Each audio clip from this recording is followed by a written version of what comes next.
মৰমৰ ছাত্ৰ-ছাত্ৰীসকল, আশা কৰোঁ তোমালোকে ভালে আছা।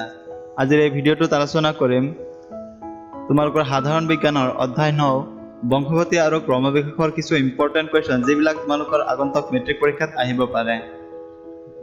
দেৰি নকৰি বলা ভিডিঅ'টো আৰম্ভ কৰোঁ। 1 নম্বৰ কুৱেশ্যনটো হৈছে মানুহৰ সন্তানৰ লিংগ নিৰ্ধাৰণ কিদৰে কৰা হয়। কুৱেশ্যনটো তোমালোকে বুজিয়ে পাইছা চাগে। আৰু যিসকলে এই অধ্যায় বংশগতি আৰু ক্ৰমবিকাশ পঢ়িছা সেইসকলে পাইছাই যে মানুহৰ দেহত 23যোৰ ক্ৰমজম থাকে আৰু 23যোৰৰ পৰা এযোৰ ক্ৰমজমে মানুহৰ লিংগ নিৰ্ধাৰণ কৰাত সহায় কৰে। আৰু তোমালোকৰ চোৱা, মানুহৰ লিংগ নিৰ্ধাৰণৰ ক্ষেত্ৰত 23 নং ক্ৰমজমযোৰেই দায়ী হয়। পুৰুষৰ লিংগ নিৰ্ধাৰণকাৰী ক্ৰমজমযোৰ হ'ল XY আৰু মহিলাৰ XX। প্ৰজননৰ সময়ত জননকোষ গঠন কৰোঁতে পুৰুষৰ শুক্ৰাণুত X আৰু Y ক্ৰমজম বেলেগে বেলেগে চালিত হয়। আকৌ মহিলাৰ ডিম্বাণুত X আৰু Y ক্ৰমজম সৃষ্টি হয়।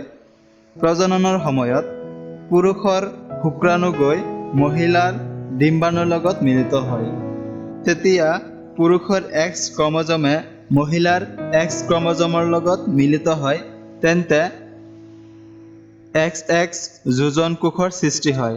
আকৌ যদিহে পুৰুষৰ Y ক্ৰমজম মহিলাৰ X ক্ৰমজমৰ লগত মিলিত হয়, তেতিয়া XY যোজন কোষ সৃষ্টি হয়।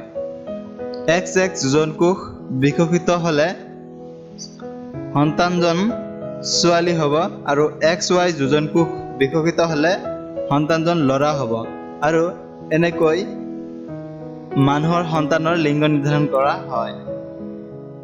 তাৰপিছত 2 নম্বৰ কুৱেশ্যনটো হৈছে জীৱৰ জীৱনকালত আৰ্জিত চৰিত্ৰবিলাকৰ তাৰ সতি সন্ততিলৈ কিয় বংশানুক্ৰমিক প্ৰৱাহ নঘটে। কুৱেশ্যনটো বুজিয়ে পাইছা যে আমি আৰ্জিত চৰিত্ৰবিলাক আমাৰ সতি সন্ততিলৈ প্ৰৱাহ নঘটিব। ইয়াৰ কাৰণটো জীৱই জীৱনকালত আৰ্জিত চৰিত্ৰবিলাক সাধাৰণতে সাংগঠনিক আৰু আচৰণগত, যিবোৰ পৰিৱেশ, ৰোগ, ব্যৱহাৰ আৰু অনুশীলনজনিত কাৰণত হয়।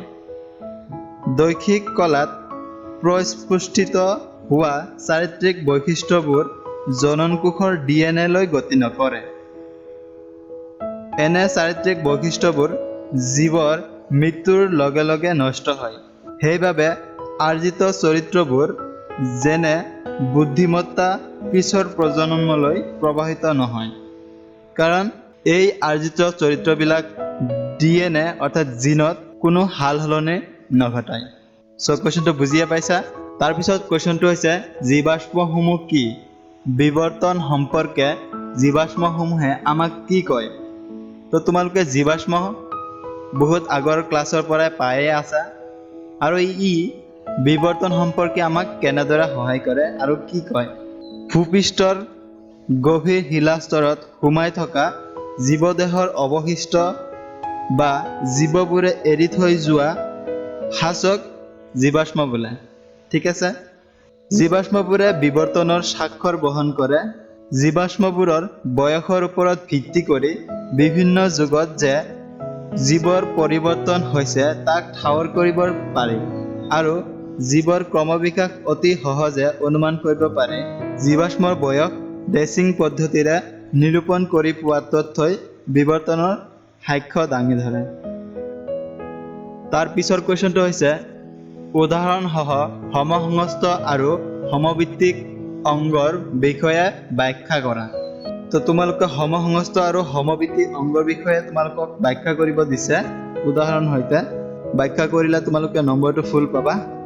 মই তোমাক কৈ আছোঁ, যিবোৰ অংগৰ উৎপত্তি আৰু মৌলিক গঠন প্ৰায় একেই কিন্তু কাৰ্যৰ ফালৰ পৰা বেলেগ, তেনেবোৰ অংগকে সমসংস্থ অংগ বোলে।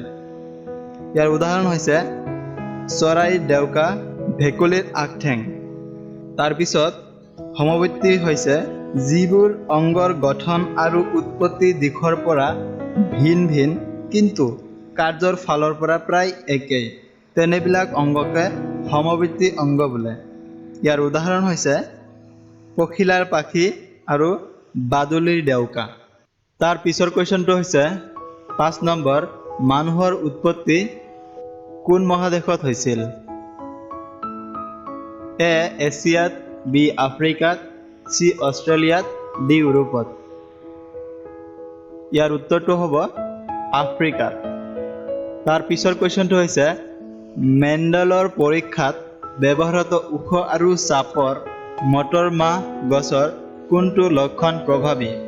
ইয়াতে প্ৰভাৱী মানে তোমালোকক কোনটো লক্ষণ বেছি দেখা গৈছিলে সেইটোকে বুজাইছে, আৰু ইয়াৰ উত্তৰটো হৈছে ওখ। তোমালোকে কিতাপ পঢ়িলে ভালকৈ বুজি পাবা কেনেকৈ হৈছিলে, আৰু এইকেইটাও চাই থবা।